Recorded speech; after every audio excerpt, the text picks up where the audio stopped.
मूल बात पर आने की आवश्यकता है। देखिए, समाजवादी पार्टी, पहली बात तो यह है कि आपने नाटक वगैरह में हम लोग प्रहसन और कॉमिक करते थे बीच बीच में। मैं थिएटर का भी आदमी रहा हूं, तो कुछ प्रहसन और कॉमिक होते थे।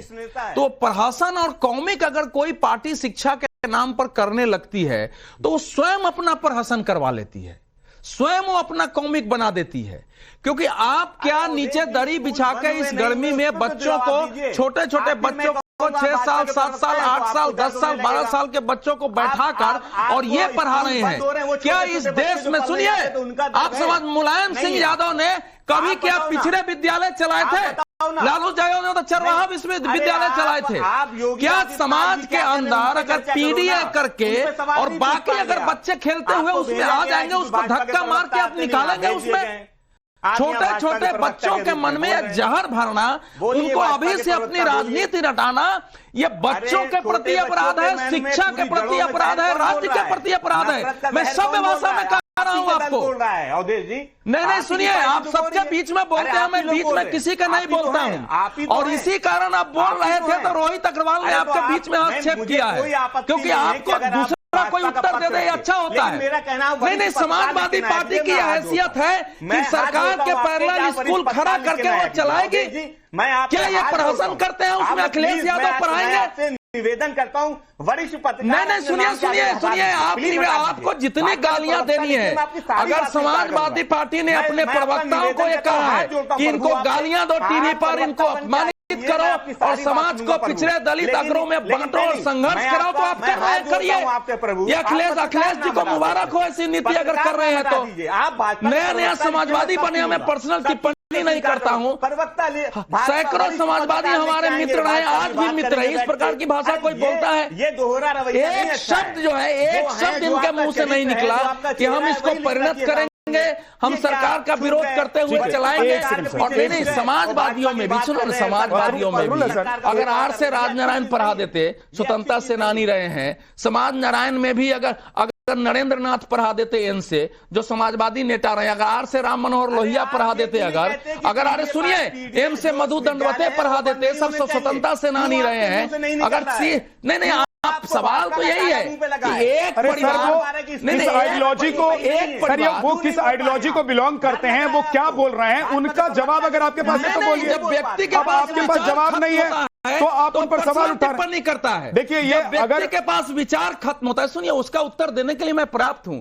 जब व्यक्ति के पास विचार नहीं होते हैं, जो सच्चाई पर खड़ा नहीं होता है, जो झूठ और फरेब की राजनीति करता है, जो जाति पर बांट के राजनीति करता है, वो कभी भी सच्चाई को, ईमानदारी को, सत्य बात को स्वीकार नहीं करके गाली गलौज और अपशब्द और अपमान से इसका उत्तर देता है। तो देश देख रहा है। मैं ये कह रहा हूं, फखरुल हसन अगर वो बीजेपी की तरफ से ही बोल रहे हैं, सुन लीजिए मेरी बात, यहां दिक्कत है। फखरुल हसन सुनिए ना, अगर वो बीजेपी की तरफ से ही बोल रहे हैं, अगर वो बीजेपी की तरफ से बोल रहे हैं, बीजेपी की भाषा बोल रहे हैं, मैं कह रहा हूं आपके पास जवाब है तो जवाब दीजिए ना। आप पर्सनल क्यों हो रहे हैं उनसे? उनके सवालों का एक सेकंड आप देखिए, एक सेकंड रुक जाइए, एक सेकंड आप देखिए, इतने वरिष्ठ प्रवक्ता की ऐसी मुझे इस बात से आपत्ति है कि भाई आप लोग क्या चाहते हैं कि सभी समाजवादी की भाषा बोले, समाजवादी पार्टी की भाषा बोले, सभी अखिलेश यादव की भाषा बोले, सभी फखरुल हसन की भाषा बोले। बिल्कुल आप लोग, इसका मतलब है कि संविधान में, लोकतंत्र में विश्वास नहीं रखते हैं। आप लोग इस बात में विश्वास नहीं रखते हैं कि 4 लोग बैठे हैं तो वहां पर डिबेट हो। इसका मतलब है आप लोग इस बात में विश्वास नहीं रखते हैं कि लोग अपनी अपनी अलग अलग आइडियोलॉजी के साथ बैठकर आप लोग के साथ बात करते हैं। ना पैनल पे बैठे और किसी से उम्मीद करता हूं, फिर मैं आपसे भी उम्मीद नहीं करता। फखरुल हसन, अरे आपकी उम्मीद तो समझ में आ गई ना सर, आपकी उम्मीद दिखाई दे रही है। फखरुल हसन, मैं ये कह रहा हूं सर, एक सेकंड रुक जाइए, अवधेश एक सेकंड रुकिए। नहीं, मैंने आपको बुलाया और पैनल में बाकी बैठे हुए लोगों को मैंने बुलाया और सभी सम्मानीय है, और मैं किसी को इजाजत नहीं दे सकता हूं फखरुल हसन कि वो सवाल का जवाब देने की जगह, तर्क करने की जगह, नहीं, लॉजिक की जगह वो किसी का अपमान करे। रुक जाइए फखरुल हसन, 1 मिनट रुक जाइए प्लीज। ये अपना अपमान कर रहे हैं। ये देश देख ले कि समाजवादी पार्टी के प्रवक्ता कैसी फासिस्ट प्रवृत्ति के हैं कि किसी भी तार्किक बात को सहने के लिए तैयार नहीं है, और ये कह रहे हैं कि पिछड़े दलितों और अल्पसंख्यकों का राज लाएंगे, किसी को भी अपमानित कर सकते हैं। इनके सामने विचार का, इनके सामने व्यक्ति का, इनके सामने तथ्य का कुछ नहीं है। ये हिटलर का नाम लेते हैं। हिटलर को पीछे छोड़ने वाले लोग हो गए आज की समाजवादी पार्टी। देखिए मुलायम सिंह की समाजवादी पार्टी नहीं थी, बहुत बिंदुओं पर हमसे मतभेद होते थे, हम लोग जाते थे तो उसी सम्मान से बैठते थे और अनेक पुराने समाजवादी नेता हमारे मित्र रहे हैं, हम लोग उनकी श्रद्धांजलि सभाएं आज तक करते हैं। ये नई समाजवादी पार्टी है, भाजपा के प्रवक्ता नई समाजवादी पार्टी है। नहीं शर्म नहीं आती है। सुनिए ये जो भाषा प्रयोग कर रहे हैं इनको शर्म नहीं आती है कि एक तर्क नहीं दे रहे हैं। ये शर्मनाक हरकत है कि बच्चों को अखिलेश यादव बच्चों को हजम खाना पढ़ा रहे हैं और आपको शर्म नहीं आती है और टेलीविजन पर बैठ के किसी के तथ्यात्मक बात पर उसको किसी पार्टी का प्रवक्ता घोषित कर देते हैं। शर्म आती है कि आपके नीचे पत्रकार लिखा है। अरे सर शर्म तो इस बात पे आ रही है प्रफुल्ल भाई कि आप लोग पीडीए की क्लास चला रहे हैं, लिखा है। मुझे बहुत शर्म समाज को जाति के आधार पर आप लोग बच्चों को पाठ पढ़ा रहे हैं, क्योंकि आप शर्म इस बात पर कीजिए। आपका शर्म करना बनता है फखरुल हसन, आप इस बात पर। सर सुनिए फखरुल हसन, अरे आपको तो फखरुल हसन जी क्यों नहीं आएगी? मैं आपकी बातों को सुन रहा था तब तक जब तक आप जवाब दे रहे थे, जब तक आप दूसरी पार्टी व्यक्तिगत टिप्पणी नहीं की है। देखिए मैं अंत तक भी आइडियोलॉजी विचार की बात कर रहा हूं। ठीक है सर, अब देखिए अब छोड़ दीजिए व्यक्तिगत टिप्पणी फखरुल हसन चांद पर अवधेश जी मुझे लग रहा है अवधेश जी मुझे लग रहा है वो जानबूझ के डिरेल करने की कोशिश कर रहे हैं, क्योंकि मैंने देखा है कि आजकल एक रवायत बन गई है कि जो पैनलिस्ट बैठते हैं उनके पास जवाब अगर नहीं हो तो वो पर्सनल हो जाता है। अरे मैं रुक जाइए ना सर, दिख रहा है कोई बात नहीं। आप लोग तो स्कूल बंद होने का समर्थन कर रहे हैं। चांद भाई, अरे बहुत अच्छा चांद भाई मैं ये कह रहा हूँ फखरुल हसन चांद जी, मैं ये कह रहा हूँ कि आप उनके सवालों का जवाब देते, आपको पता है मैं रोकता नहीं हूँ ना मैंने रोका है, लेकिन आप पर्सनल हो रहे हैं। अब रुक जाइए फखरुल हसन जी, अब रुक जाइए।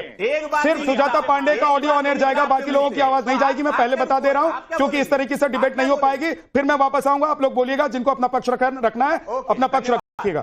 सुजाता पांडे जी, क्योंकि इन्होंने मेरा नाम लिया इस डिबेट पे और कहा कि ब्राह्मण होके पांडे होके पीडीए को समझना आसान नहीं है। फखरुल हसन इनको पता नहीं हुआ कि देखिए मत जाइए, रुक जाइए, मैं वापस आऊंगा क्योंकि जवाब आपको ही देना है। लेके ये दिन भर लेकिन एक एक करके बोलेंगे तो सबको समझ में भी आएगी बात और आपकी बात भी पहुंचेगी।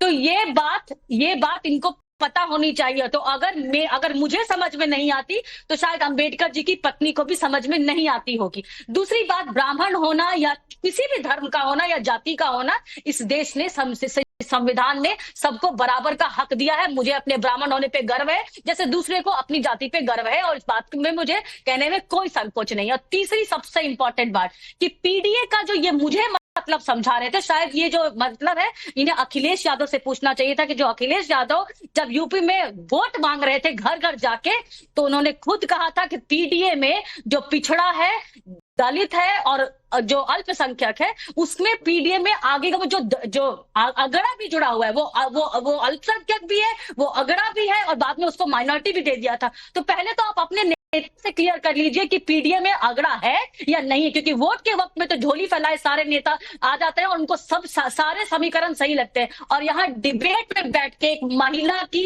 इज्जत करना, तो ये मैं समाजवादियों से एक्सपेक्ट नहीं करती कि जो डिंपल यादव के लिए कुछ नहीं बोले वो मेरे लिए क्या बोलेंगे। लेकिन हाँ, जल्दी से 20 सेकंड रोहित जी, 20 सेकंड रोहित जी, उसके बाद जगदीश शर्मा जी के पास 20 सेकंड रोहित जी। देखिए स्थिति बिल्कुल साफ है। समाजवादी पार्टी के प्रवक्ता डिबेट छोड़ के इसलिए भागे क्योंकि उनके पास एक भी सवाल का जवाब नहीं था।